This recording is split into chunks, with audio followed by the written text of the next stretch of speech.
ئێمە لە ڕاستیە لە زانکۆ چەندین کۆلێجمان هەیە، کۆلێجەکان کە کۆلێجی کارژێڕی و ئابوورین، کۆلێجەکانی یاسا و ڕامیاری زمان، هەموو ئەمانە کۆلێجی زانست تەکنۆلۆژیا ئەتوانین لە خزمەتکردنی فەرمانبەرانی پارێزگای سلێمانیا خولی تایبەت بکەینەوانە بەبێ بەرامبەر وەرکشۆپ بکەین، کۆنفرانس بکەین بۆ ئاوەدانکردنەوەی شارەکەمان و هەروەها ئەو بوارانەی تر کە پێویست دەکات خولی ڕاهێنانی بۆ بکەین لە زمانەوانیە.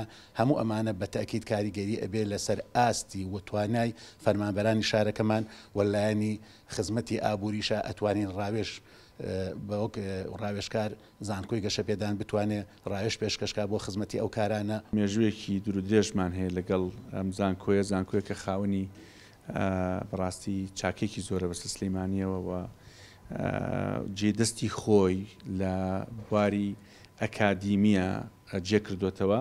من هەم وەکو پارێزگاری سلێمانی هەم وەکو سەرۆکی کۆمەڵی ئەکادمیانی کوردستان بڕوام وایە قۆناغێک ئەهێنینە پێشەوە کە تایە بە ئەکادیمیانە ئەتوانم بڵێم لەسەر بنەمای زانست و ئەکادمی پرۆژە بکەین، لەسەر ئەساسی بنەمای ئەکادمی و زانستی پەروەردەی فەرمانبەرانی خۆمان بکەین.